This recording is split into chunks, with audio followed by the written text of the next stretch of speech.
echilibru. Sunt gazda dumneavoastră, psiholog Elena Harbor, iar astăzi voi răspunde la întrebarea: ce vrea narcisicul de la mine?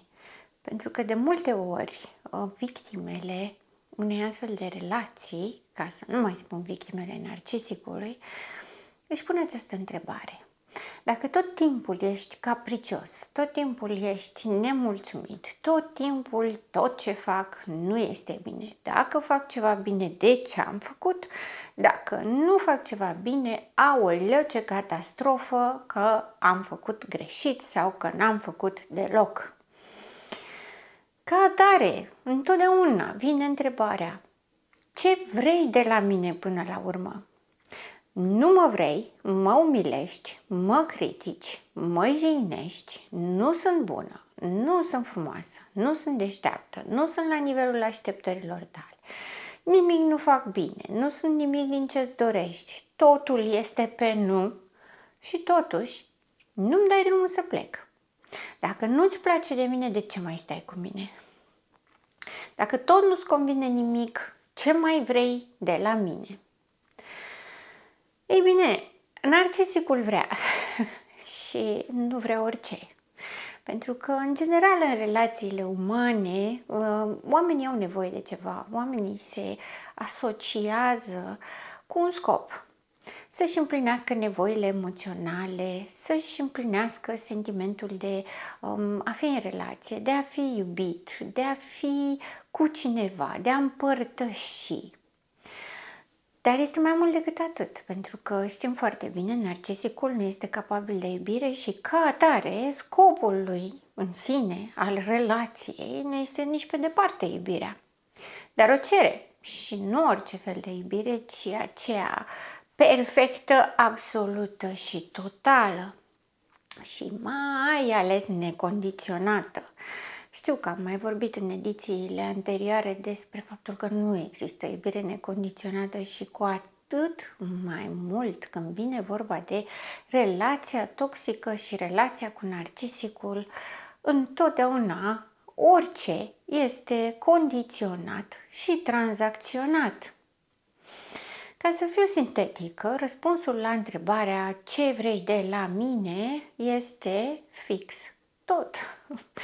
Știu, poate pare așa confuz. Păi, care tot? Cum tot? I-am dat tot și nu este bine. Mai puțin contează ce îi oferiți, ci faptul că sunteți acolo să îi oferiți. Având în vedere că narcisicul nu are empatie, el nu face practic diferența între oameni. Are și identifică acele personaje care îi pot fi de folos, care îi dau hrană narcisică, îi oferă statut, imagine, chiar și submisivitate, adică este cineva acolo. Că este cineva acolo să facă menaj, mai puțin contează că nu e un menaj bun și e un menaj prost, dar e acolo. Că este cineva care să îl asculte și să-i suporte tantrumurile și capriciile și criticile. Nu contează că nu le primește bine și se supără și că nu e mulțumită de chestia asta. Nu știu cine ar putea fi mulțumit să fie tratat așa. Însă, pentru un narcisic contează că sunteți acolo. Mă întorc ca un rezumat și ca o subliniere a esențialului. El vrea tot. Tot înseamnă tot ce sunteți, tot ce gândiți, tot ce simțiți, tot ce ați putea face, tot ce dobândiți ca și bunuri, ca idei, ca dorințe, ca așteptări, ca vise, tot ce ați avea potențialul să faceți. Nu contează că nici nu v-a trecut vreodată prin cap. Tot ceea ce faceți acum, la momentul acesta, dacă produceți bani, cu atât mai bine. Dacă nu produceți bani, puteți presta servicii. Tot ce aduceți, tot ce sunteți, toate rudele, relațiile pe care le aveți, vrea tot. și nu le vrea, cum ar putea cineva poate crede, în acea fantezie a iubirii absolute, că mă vrea pe mine cu totul. Nu, vrea ceea ce aveți. Pentru că narcisicul, fiind lipsit de empatie, el este lipsit de esență. Când este lipsit de esență, vorbeam și într-o ediție anterioară, apare această invidie față de oamenii care au capacitatea de a iubi, care au empatie. Oamenii care au empatie își fac relații sănătoase, trainice, pe termen lung. Narcisicul, pentru că nu are empatie, unul dintre lucrurile care îi lipsesc sunt relațiile. Sunt și narcisici care au relații pe termen lung extrem de superficiale, fără esență, fără bază, se duc și accesează sau intră în contact cu oamenii din aceste relații numai când au nevoie sau conjunctural. Că poate să fie o nevoie că locuiești în celălalt capăt al țării și am trecut prin oraș și hai să te văd. Sau poate să fie o nevoie pentru că serviciul pe care îl ai, am nevoie de la cum a apărut o situație și am nevoie să-mi faci o favoare. Sunt relații superficiale bazate pe beneficiu.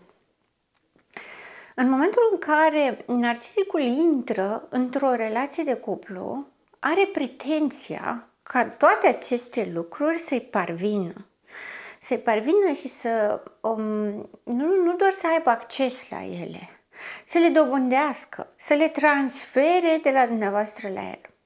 Ca atare, de obicei, când narcisicul, după ce a cucerit victima, începe și cucerește rudele, familia, prietenii și așa mai departe, cu care, sau față de care, mai bine zis, se comportă impecabil. Chiar seductiv, am putea să spunem.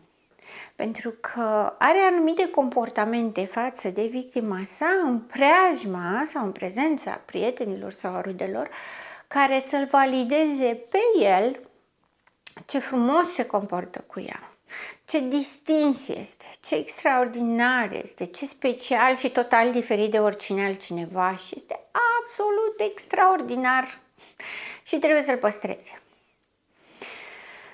Vedeți, când este vorba despre ce vrea narcisicul, se referă la tot ce poate dobândi. Așa cum spuneam în edițiile anterioare, vrea ceea ce gândești, că ceea ce gândești tu le ia și le însușește și îți dă ție ce are el în interiorul său. La fel este cu absolut tot ce ai, adică el intră în ansamblul tău de viață, cucerește, domină, acaparează, preia și apoi pe tine te scoate de acolo. Pentru că el, care se simte insuficient și tânjește după veșnica îndrăgostire, când trăiește aceste lucruri, el se confundă. În fantezia îndrăgostirii narcisicului avem acea fuziune. Ei, fuziunea aceea este menită, pe de o parte, să-ți șteargă ție creierul, ca să poată să planteze în creierul tău ceea ce este în creierul lui, cu scopul ca voi doi să deveniți la fel, pentru că altfel fuziunea nu poate exista. Nu doar că fuzionăm și suntem amândoi la fel, nu, tu te anulezi, te ștergi și devii narcisicul. Însă, narcisicul, odată ce tu ești ca el, lui nu mai place. Și nu-i place că te-ai schimbat. Nu-i place pentru că el, ceea ce a preluat de la tine, nu mai acceptă ceea ce tu ai preluat de la el. Adică, el pe el nu se iubește, el pe el nu se suportă și tocmai de aceea trebuie să se predea ție, iar tu să te predai lui, ca el să devină tu. În acest sens vrea totul. Nu poate fuziona cu ceva ce nu cunoaște, nu este în rezonanță, nu este pe aceeași lungime de undă. Nu poate fuziona și nu poate deveni fără să-i aparțină. Trebuie să-i aparțină și după aceea devine. Vrea supunere totală de la tine. Vrea ca niciodată, sub nicio formă, să nu-i comentezi, să nu te opui, vrea să nu gândești altfel, vrea să nu existi altfel decât așa cum îți spune să fii. Dar așa cum îți spune să fii, înseamnă să renunți complet la tine și să devii o carcasă goală, o umbră a lui, un fel de clonă a lui, dar mult inferioară. Pentru asta are nevoie de supunere. Vrea supunerea ta. Vrea controlul tău absolut, dar nu controlul tău, controlul pe tine. Nu tu să ai control pe el și el să aibă control pe tine, nu, doar el să aibă control pe tine. Să-ți spună ce să gândești, ce să simți, ce să crezi, să-ți spună ce vise să ai, ce așteptări, ce dorințe. Dacă el a gândit-o, tu trebuie să o preiei. Dacă lui a venit ideea, tu trebuie să o accepti. Desigur, în toată această fuziune, niciodată nu trebuie să-ți uiți locul. Adică, voi ați fuzionat, el are o idee, tu preiei ideea, dar întotdeauna trebuie să spui, a fost ideea lui.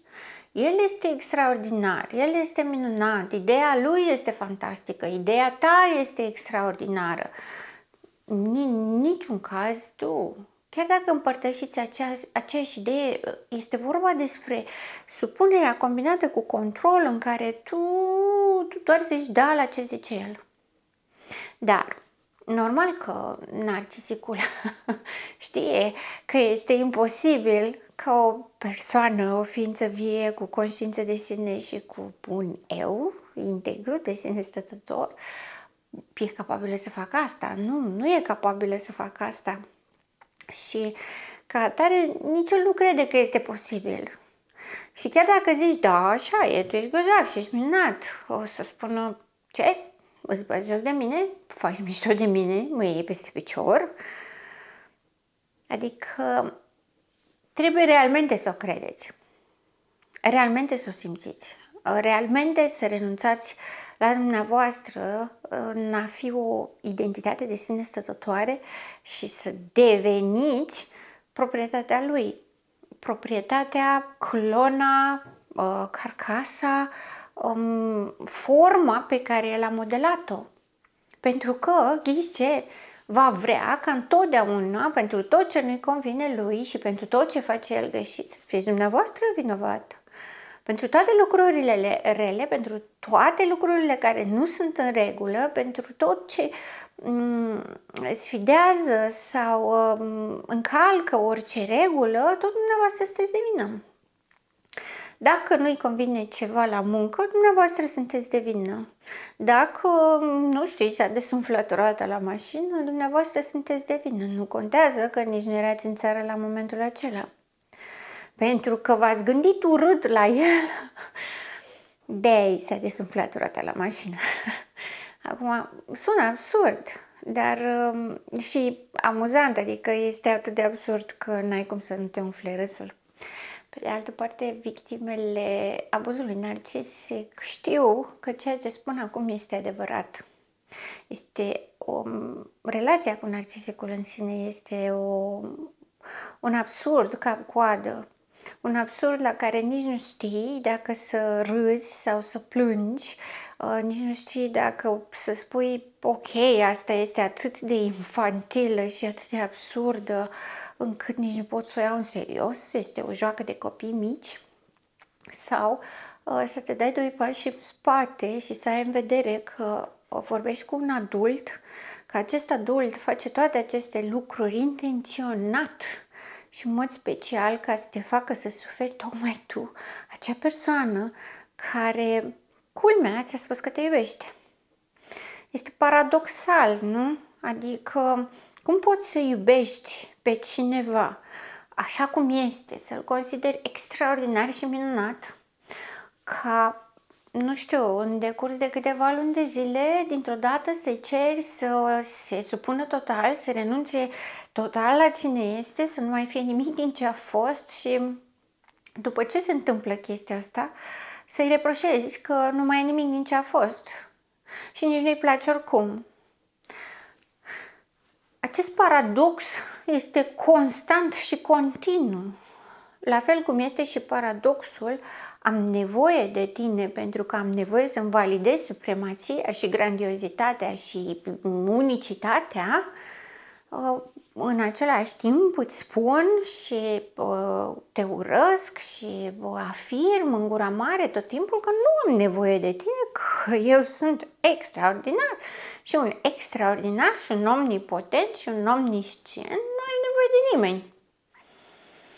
Această tensiune tot timpul este generată și susținută și auto-întreținută de către narcisic. Un alt lucru pe care îl vrea ca să poată să-și implementeze toată strategia de manipulare și de anulare a personalității, că spălatul pe creier nu este tot și nu este suficient spus ca să exprime dimensiunea a ceea ce se întâmplă, este și izolarea. Vrea, insistă, face tot ce stă în putință să te izoleze de toată lumea.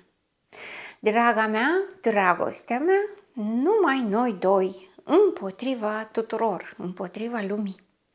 Nimeni nu te iubește ca mine, nu-ți mai trebuie familie, că toți ăștia din familia ta sunt niște nenorociți și nu vor decât să te folosească, nu vezi cum se comportă cu tine, nu te respectă. Renunți la ei.